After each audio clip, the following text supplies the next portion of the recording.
Sanam ko talare johar alin man barier hemoram ar ape pe nyele anu aba Sarna Media.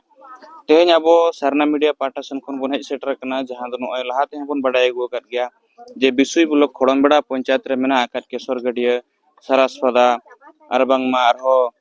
pundida lekan adi ema atu re teheny serma arel daraite ora du rapud kana ar hor hopon ko bancap rena dahar sanam nyutat kana ado noa ko idi katen ge abo badti khobor bon badaya ar aling to ground zero re mena linya ar onde khon ge noden ko hor hopon sala bon katha je oka leka halot re nukuat teheny noa ji ko khandaw ka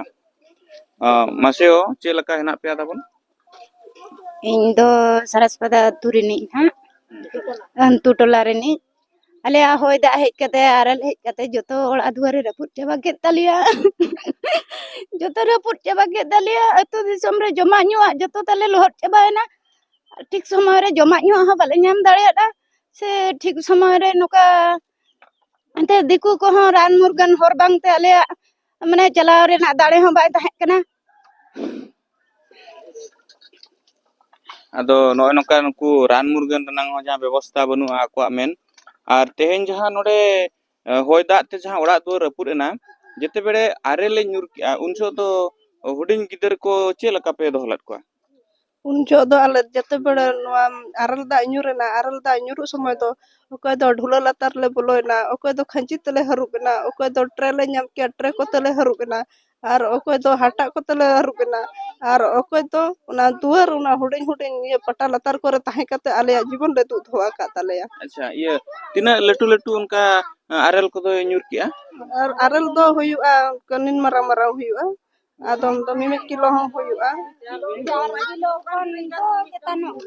mane mitan 4-5 kilo dhari ho tahe kana 4-5 kilo haring ho tahe kana ar ona khon marang do banga ina khon huding ko tahe kana 1.5 kilo kilo bhitar re acha bhai abina uprum da alin do Sideswar Tudu node jaha ape hoyda te jaha leka osubidha nyel nyamok kana oড়ᱟᱜ rapud kana teheny sate sedim sanam ujor chaba kana jomnyu rena teheny huru chawle sanam borbad kana erkan ape che leka be tahen kana उनका मा alin mena pura harket rege mena la ona mid beda le jome khan mid beda hon bale jome ar jaha jom le nyame सरकार khan jahay ho उनका को अगुले kana तो onde khon ho चुपुर हटिंग कते ले जमे कम कम जहा ar bakan do men lekhan do hana jahade jahana school jalak kana onde khon ho come come gele nyame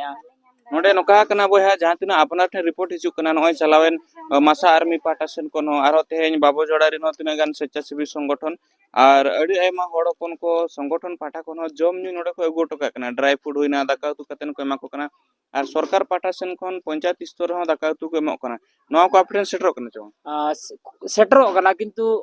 ने प्रालिंग men ke satao do na satisfy do bang de कम कम कम कम माने हटिंग लका अच्छा मंत्री जहां सुरेश पुजारी रेवेन्यू एंड डिजास्टर मैनेजमेंट रे जहां मंत्री मेनाया उनी मेना का 48 घंटा भीतर आपे ओड़ा पे ᱧᱟᱢᱟ नोआ इदी कतन कमी होरा एहबोआ नोआ इदी कतन तिना आपे ठेन जहां खबर हेज कना चबा सरकार पाटा कोन उनका मा मेन का दो तिनंग ना बन जिलिño kana ona ma मेन का उनका ge je banga hoy lage gena लिन चेष्टाया लिन तरफ से खना जे उनका का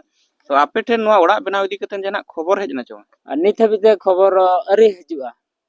जे डॉक्यूमेंट्स को एमो पे बखान आपे ओड़ा हनका कना नाका कना जना सर्वे लका डॉक्यूमेंट्स को दो ओना को इदी का सनामा गे इन दोसर लो को ये सर्वे बड़ा कते को इदी का होला होला को एम कना आपे को जहाना आर जहाना चेत मेन रनंग ताहन कना सरकार ठेन जे आपे ओका लका चेत को आर आशा चेत को दबी पे दोहय जहाना दबी दो उनका माने आले मा जतो माने असुविधा गे मेना छे चेत हो ताले सुविधा बचु चेत को उनका जहाना असुविधा आपे पे बुझाया आले माने मेटा माने ओड़ा नितो बनावले मा ताहे बखरा मेलखा जम न्यू चेत हो बचु नि ताले किछि उनन के ओना बखरा हाले एमाले मा आर एकदम मन हाते हुयु कना रास्ता दो निहति दरकार आले उनका मेटा माने पेशेंट इया कना उना हो अलिन हो निजोर माने बोया उनी हो मांग रपुल लनाय जंगा माने गो कते टोलारिन कोड़ा उनका एकजुट एनते को गो कते ओडो कते माने बारपे धान का को अगुई दी का दिया तापरे निया धा जते बड़े बोहोय पसाइन उना हो उनका गे ताहेन माने रास्ता बांग तो बाले दी दड़ा दे निदे माने आरे उनका बिछयना दो नोडे को ओडो खंडे सुविधा पचु नि ताले एनका दोसार लो ले दी के उनका दोसार लो माने हॉस्पिटल रे उनी चिट हो बांगा ओंडे दो माने किछि मेटांग इंजेक्शन को लगा दे मेडिसिन को हम का दे चिट हो बांगा ᱚᱱᱠᱟ ᱢᱟᱱᱮ ᱥᱩᱵᱤᱫᱷᱟ ᱫᱚ ᱪᱮᱫ ᱦᱚᱸ ᱛᱟᱞᱮ ᱵᱟᱹᱪᱩᱜ ᱢᱟᱱᱮ ᱟᱹᱰᱤ ᱚᱥᱩᱵᱤᱫᱷᱟ ᱨᱮᱜᱮᱞᱮ ᱛᱟᱦᱮᱱ ᱠᱟᱱᱟ ᱟᱞᱮ ᱡᱟᱦᱟᱸ ᱟᱞᱮ ᱞᱮ ᱠᱷᱚᱡᱚᱜ ᱠᱟᱱᱟ ᱢᱟᱱᱮ ᱱᱚᱣᱟ ᱠᱚ ᱡᱚᱛᱚ ᱦᱩᱭᱩᱜ ᱢᱟ ᱛᱟᱞᱮ ᱥᱩᱵᱤᱫᱷᱟ ᱤᱭᱟᱹᱜ ᱢᱟ ᱤᱱᱟᱹᱜᱮ ᱟᱞᱮ ᱞᱮ ᱠᱷᱚᱡᱚᱜ ᱠᱟᱱᱟ ᱱᱤᱛᱚᱜ ᱱᱚᱰᱮ ᱟᱯᱮ ᱟᱢ ᱫᱚ ᱟᱹᱵᱤᱱᱟᱜ ᱧᱩᱛᱩᱢ ᱟᱹᱞᱤᱧ ᱫᱚ ᱵᱚᱵᱤᱛᱟ ᱦᱮᱢᱵᱨᱚᱢ ᱠᱟᱱᱟᱞᱤᱧ ᱤᱭᱟᱹ ᱚᱞᱚᱜ ᱯᱟᱲᱦᱟᱣ ᱠᱚᱫᱚ ᱟᱹᱞᱤᱧ ᱥᱤᱴᱤ ᱟᱹᱞᱤᱧ ᱥᱤᱴᱤ ᱡᱟᱦᱳ ᱟᱫᱚ ᱱᱚᱰᱮ ᱡᱟᱦᱟᱸ ᱞᱮᱠᱟ ᱢᱚᱦᱚᱞ ᱧᱮᱞ ᱧᱟᱢᱮᱱᱟ ᱱᱚᱣᱟ ᱮᱨᱤᱭᱟ ᱨᱮ ᱢᱤᱫᱴᱟᱝ ᱦᱚᱭ ᱫᱟᱜ ᱤᱫᱤ ᱠᱟᱛᱮᱱ ᱢᱚᱦᱚᱞ ᱟᱹᱰᱤ ᱛᱮᱫ ᱜᱮ ᱵᱟᱹᱲᱤᱡ ᱟᱠᱟᱱᱟ ᱛᱚ ᱱᱤᱛᱚᱜ ᱚᱞᱚᱜ ᱯᱟᱲᱦᱟᱣ ᱨᱮᱱᱟᱜ ᱥथिᱛᱤ ᱟᱨ ᱵᱟᱠᱷᱟन ᱞᱟᱦᱟ ᱛᱮᱦᱚᱸ ᱟᱯᱮ ᱱᱚᱰे ᱚᱞᱚᱜ ᱯᱟᱲᱦᱟᱣ ᱤᱫᱤ ᱠᱟᱛᱮᱱ ᱫᱚ ᱛᱤᱱᱟᱹᱜ ᱪᱮᱫ ᱞᱮᱠᱟ ᱥᱩᱵᱤᱫᱷᱟ ᱥᱩᱡᱳᱜᱽ ᱥᱚᱨᱠᱟর ᱯᱟᱦᱴᱟ ᱠᱷᱚᱱ ᱦᱮᱱᱟᱜᱼᱟ ᱥᱮ ᱵᱟᱝ ᱥᱠᱩᱞ ᱮᱢᱟᱱ ᱛᱮᱢᱟᱱ ᱡᱟᱦᱟᱱᱟᱜ ᱥᱠᱩᱞ ᱢᱟ ᱟᱞᱮ ᱴᱚᱞᱟ ᱨᱮᱢᱟ ᱵᱟᱹᱪᱩᱜᱼᱟ ᱟᱨ ᱟᱞᱮ ᱦᱟᱱᱟ ᱢᱟᱨᱟᱝ ᱴᱚᱞᱟ ᱨᱮᱜᱮ ᱢᱮᱱᱟᱜᱼᱟ ᱚᱸᱰᱮ ᱦᱚᱸ ᱦᱚᱨ ᱵᱟᱹᱱᱩᱜ ᱛᱮ ᱟᱞᱮ ᱢᱟᱱᱮ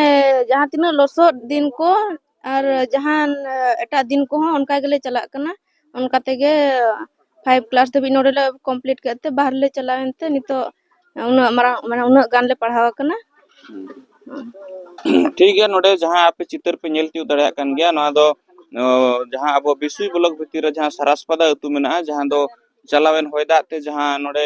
दुख रेना महल मिटंग तिंगु रकाब कना ओना रेना मिटंग टोला कना जहां दो अंतु टोला मेंटेन को मेन चोया आर नोआ टोला रे तेहेन नेलमा सरकार पाटा सेन कोन अडी लेकाना के सुविधा ᱧᱟᱢᱚᱜ ᱠᱟᱱ ᱜᱮᱭᱟ जहां को ओड़ा दुआर रपुड़ कना उनको इदी कते ना इदी कते क्षति पूरण सालाते तिरपल ओना तायम ते पुइसा और ओना तायम ते ओड़ा बनाव ठेन कोन जम ᱧᱩ ठेन कोन एहब कतन जतो लेकाना सरकार जोगाव लगिन अजे मेने आर जगह जगह रे नेल ᱧᱟᱢᱚᱜ कना मेनखान जतो कोन दुर्भाग्य और दुख रेनन कथा नोआ अंतु टोला रे दो सरकार सुविधा बाय सेटेरोक कना और जुदी हूं सेटेरोक कना इनखान दो अडी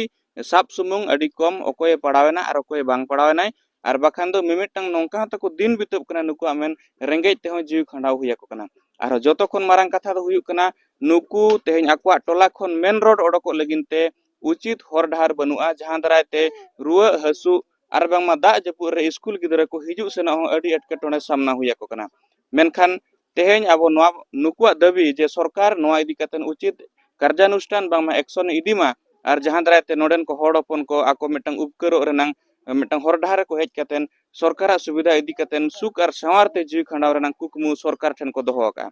अलिन मन बरियड हेमब्रम सलाते अलिन कैमरा पर्सन चट्राय मुर्मू सारना मीडिया ओडिशा।